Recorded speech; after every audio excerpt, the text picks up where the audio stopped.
तारापीठ एक ऐसा रहस्यमय मंदिर जहां श्मशान के अंधेरे में मां तारा को बलि के बकरे का खून पीते हुए देखा जाता है। कहा जाता है कि भगवान राम भी इस पवित्र स्थान पर आए थे। लेकिन सवाल ये है, क्यों मां तारा को भोग चढ़ाने से पहले उनके सबसे बड़े भक्त को भोग दिया जाता है? तारापीठ को भारत का तंत्र साधना का सबसे बड़ा केंद्र क्यों माना जाता है? इस मंदिर में क्या रहस्य छुपा है? वीडियो में हम भारत के सबसे प्राचीन तारापीठ मंदिर के छुपे हुए रहस्य को डिकोड करेंगे। एक ऐसी डॉक्यूमेंट्री वीडियो जिसे सुनने मात्र से आपको तारापीठ दर्शन का मानसिक लाभ जरूर मिलेगा। वेस्ट बंगाल के बीरभूम जिले में स्थित मां तारा का तारापीठ मंदिर, जहां विराजमान है मां उग्रतारा। तंत्र में 10 महाविद्याओं में से दूसरी महाविद्या कहा जाता है मां तारा को। उन्हें एक जटा और नील सरस्वती भी कहा जाता है। तारापीठ को महापीठ माना जाता है। जिंदगी में एक बार तारापीठ में मां तारा का दर्शन किए बिना जिंदगी जीना व्यर्थ चला जाता है। यहाँ मां तारा का पूजा तांत्रिक वामाचार्य पद्धति से होता है। तारापीठ तंत्र साधना के लिए पूरी दुनिया में सबसे ज्यादा प्रसिद्ध है। दुनिया के कोने कोने से तांत्रिक यहाँ तंत्र साधना के लिए आते हैं। यहाँ पशु बलि, मदिरापान और भी विभिन्न प्रक्रियाओं के माध्यम से माँ तारा को तुष्ट करके सिद्धि लाभ करते हैं साधक। साधारण 8 चाला डिजाइन का यह मंदिर दिखने में जितना सरल लगता है उतना है नहीं। बहुत रहस्य छुपा हुआ है इस मंदिर में। इस मंदिर के अंदर उत्तर की तरफ दीवारों में कुरुक्षेत्र युद्ध का घटना, भीष्म की तीरों की शैया और भी बहुत सुंदर कारीगरी दिखाई देती है। मंदिर के गर्भगृह में माँ तारा का शिला मूर्ति ढका हुआ है एक आच्छादन से। उस आच्छादन को ही मातृ रूप का प्रतीक माना जाता है। यह विशेष शिला मूर्ति में माँ तारा शिशु रूप में महादेव को स्तन्यपान करवा रही है। तारापीठ मंदिर के पास प्रेत शिला नामक एक जगह है जहां लोग अपनी पितरों की आत्मा की शांति के लिए पिंडदान करने आते हैं। मान्यता है यहाँ भगवान राम ने भी अपने पिता का पिंडदान किया था। माँ तारा चतुर्भुजा और मुंडमाला धारण किए हुए हैं। देवी के मस्तक पर एक विशेष सिंदूर का टीका लगाया जाता है और उस सिंदूर के टीके के लिए भक्तों की भीड़ लगती है। तारापीठ मंदिर में महादेव को चंद्रचूड़ रूप में पूजा जाता है। कौशिकी अमावस्या के दिन सबसे ज्यादा भक्त माँ तारा के दर्शन के लिए तारापीठ मंदिर आते हैं। तारापीठ मंदिर के पास से दरोका नदी बहती है, जहां अद्भुत तरीके से सभी नदियां उत्तर से दक्षिण की ओर बहती हैं, जबकि दरोका नदी दक्षिण से उत्तर की ओर बहती है। यह नदी और काशी का गंगा सिर्फ यही 2 नदियां हैं जो दक्षिण से उत्तर की ओर बहती हैं। मंदिर के पश्चिम की ओर है तारापीठ का महाशमशान। लोगों का मानना है कि यह मंदिर 51 शक्तिपीठों में से एक है, जहां मां सती का त्रिनेत्र गिरा था। लेकिन इस मंदिर का नाम देवी पुराण की 51 शक्तिपीठों की सूची में नहीं मिलता। माँ तारा तारापीठ में कैसे प्रकट हुई और तारापीठ का इतिहास क्या है? कहा जाता है कि जब समुद्र मंथन के दौरान भगवान शिव ने हलाहल विष का पान किया था, तब महादेव दर्द से व्याकुल हो उठे थे। माँ तारा ने महादेव का यह कष्ट देखकर मातृ रूप में महादेव को अपनी गोद में उठाकर स्तनपान करवाया, जिससे महादेव का दर्द दूर हुआ। यही रूप माँ तारा का उग्र रूप माना जाता है और इसी उग्र रूप की शिला मूर्ति तारापीठ में स्थित है। माँ तारा को सबसे पहले जागृत किया था ब्रह्मा के मानस पुत्र ऋषि वशिष्ठ देव ने। वशिष्ठ देव ने 1000 सालों तक देवी तारा की तपस्या की और जब माँ का दर्शन प्राप्त नहीं कर सके, तब उन्होंने माँ तारा के बीज मंत्र को श्राप दिया। आज के बाद इस मंत्र से कोई भी माँ तारा का दर्शन प्राप्त नहीं कर पाएगा। तब माँ तारा ने वशिष्ठ देव को सपने में आकर बताया, तुम्हें मेरी साधना और पूजा पद्धति का ज्ञान नहीं है। अगर तुम मेरी साधना सही पद्धति से करना चाहते हो तो तुम्हें महाचीन के तिब्बत की तरफ अग्रसर होना होगा। वहाँ जाकर तुम्हें मेरी पूजा पद्धति के बारे में पता चलेगा और तब तुम मेरा दर्शन प्राप्त कर पाओगे। माँ तारा के आदेश अनुसार ऋषि वशिष्ठ देव ने महाचीन के तिब्बत पर्वत की तरफ अग्रसर होकर वहाँ भगवान विष्णु के अवतार बुद्ध से मिले। भगवान बुद्ध ने वशिष्ठ देव को माँ तारा का नया बीज मंत्र दिया और मद, मांस, मत्स्य, मदिरा, मैथुन पंचम कार के सहायक से ऋषि वशिष्ठ को साधना विधि सिखाई। तब ऋषि वशिष्ठ देव ने जाना कि बकेश्वर मंदिर के ईशान कोण से होकर बद्रीनाथ धाम के पूर्व दिशा में दारोका नदी के पूर्व तट पर सफेद सिमुल वृक्ष के नीचे वशिष्ठ देव की आराध्य देवी माँ तारा विराजमान है। ऋषि वशिष्ठ देव उसी सिमुल वृक्ष के नीचे फिर से तपस्या शुरू करते हैं और इस बार माँ उन्हें दर्शन देती हैं। माँ ने उनसे वर मांगने को कहा, लेकिन ऋषि वशिष्ठ देव ने कहा, मेरा जीवन धन्य हो गया है, मुझे और कुछ नहीं चाहिए। तब माँ तारा ने कहा, तुम्हारे नाम को अमर करने के लिए मैं आशीर्वाद देता हूँ। अगर कोई तारापीठ में आकर मेरा बीज मंत्र को 3 लाख बार जाप करता है तो उसे सिद्धि अवश्य प्राप्त होगी। तारापीठ मंदिर कब बना था और मंदिर निर्माण का इतिहास क्या है? तारापीठ के लोगों का मानना है कि यह मंदिर 500 से 700 साल पहले पहली बार बना था। इसे रतनगढ़ के जमींदार जयदत्ता ने स्थापित किया था। जय दत्ता ने यह मंदिर इसलिए बनाया था क्योंकि उनके बेटे की मृत्यु हो गई थी और माँ तारा ने उसके बेटे को पुनर्जीवित किया था। एक बार जय दत्ता और उनका पुत्र दारोका नदी पार होकर व्यापार के लिए गए थे। लौटते समय शाम हो चुका था, इसलिए माझी ने नाव पार लगाया और जहाँ उन्होंने रात को रुका था वह जगह थी तारापीठ। रात में माँ तारा ने एक वृद्ध महिला का रूप धारण किया और जय दत्ता से भिक्षा मांगने आई, लेकिन जमींदार जय दत्ता ने माँ तारा को अपमानित किया और भगा दिया और उसी रात उनके एकमात्र पुत्र को सांप ने काट लिया और उसकी मृत्यु हो गई।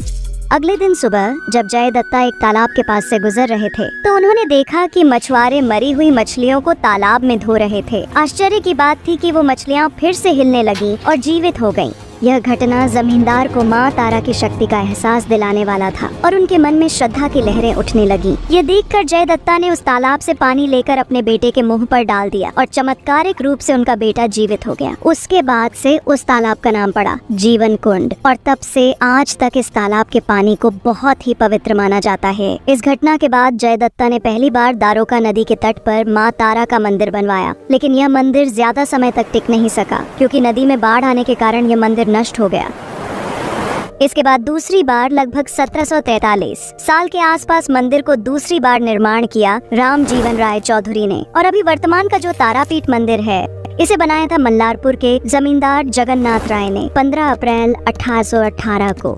तारापीठ के महाशमशान का इतिहास। क्यों इसे तंत्र हब कहा जाता है? तारापीठ मंदिर के पश्चिमी तरफ स्थित है महाशमशान, जिसकी अतीत की भव्यता और सुनसानपन अब केवल एक कहानी बनकर रह गया है। यह शमशान घाट शहर के एक कोने में नदी के किनारे घने जंगल से घिरा हुआ है। तारापीठ का महाशमशान इस शक्तिपीठ का एक अभिन्न अंग है। तारापीठ के लोगों के अनुसार अमावस की रात कभी कभी देवी इस शमशान के अंधेरे में बलि के बकरे का खून पीते हुए दिखाई देती है। तंत्र साधकों का मानना है कि कंकाल और शमशान देवी को विशेष प्रिय हैं। देवी की सभी तस्वीरों में उन्हें शमशान वासी के रूप में दिखाया गया है, इसलिए सभी तंत्र साधक इस स्थान को साधना स्थल के रूप में चुनते हैं। यहाँ कई साधु नियमित रूप से निवास करते हैं। शमशान में बहुत से जटाधारी साधुओं के दर्शन होते हैं जो बरगद के पेड़ की छांव में अपनी कुटिया बनाकर रहते हैं। इन कुटियों की दीवारों में हिंदू देव देवियों की तस्वीरें और गंधमालाएं सजाई होती हैं। कुटियों के प्रवेश द्वार के पास अक्सर एक खोपड़ी, त्रिशूल और नरकंकाल रखा होता है। साधकों का कहना है कि कुमारी लड़की और आत्महत्या करने वाले पुरुषों के शरीर से बहुत प्रकार की साधना होता है।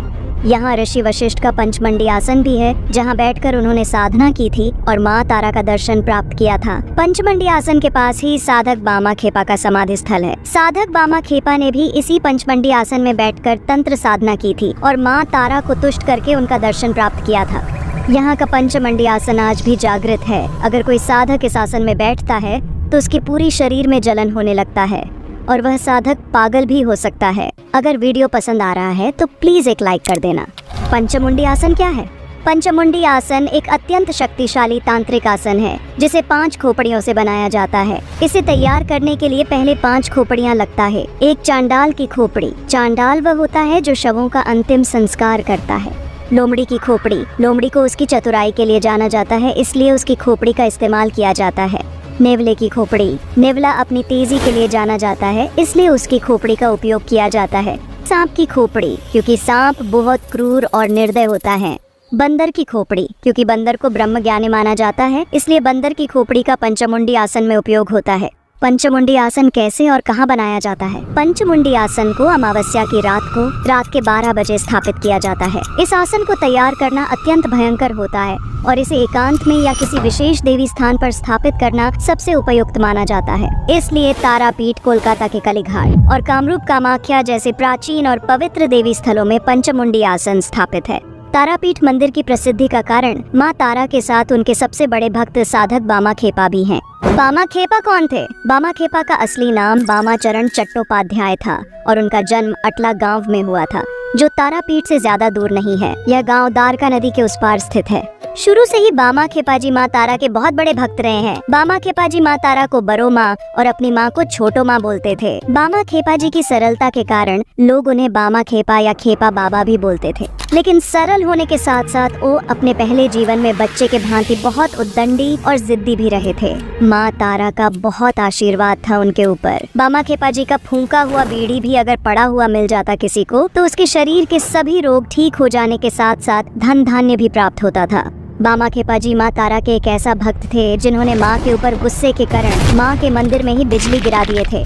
एक बार बारिश न होने के कारण गांव में सभी लोगों की फसल नहीं हुई। गांव के लोग बामा खेपा के पास मदद के लिए पहुंचे। उन्होंने कहा, मैं बारिश नहीं ला सकता, लेकिन माँ से प्रार्थना कर सकता हूँ। आगे माँ की इच्छा होगी तो बारिश जरूर होगी। कई बार प्रार्थना करने के बावजूद जब बारिश नहीं हुई तो बामा खेपा गुस्से में आ गए। उन्होंने कहा, अगर बारिश नहीं हुई माँ तो मैं आपके मंदिर में बिजली गिरा दूंगा। इसके बाद वे सीधे महाश्मशान गए और यज्ञ में बैठ गए। यज्ञ जब खत्म हुआ तभी अचानक माँ तारा के मंदिर पर बिजली गिर गई, जिससे मंदिर का ऊपरी हिस्सा क्षतिग्रस्त हो गया। इसके बाद बामा खेपा जी मंदिर लौटे और माँ तारा के चरणों में फूट फूट कर रोने लगे। तभी माँ तारा की मूर्ति से आवाज आया, रो मत बामा, यह मेरी ही लीला थी। दुनिया को ये बताना था कि एक बार मेरे बेटे के मुख से कोई बात निकल गई तो वह व्यर्थ नहीं जाता, इसलिए मैंने ही तुम्हारे मुख से बिजली गिराने की बात लाई थी। उसके बाद लगातार 2-3 दिन तक भारी बारिश हुई। क्यों माँ तारा का पूजा होने से पहले बामा खेपा जी को भोग दिया जाता था?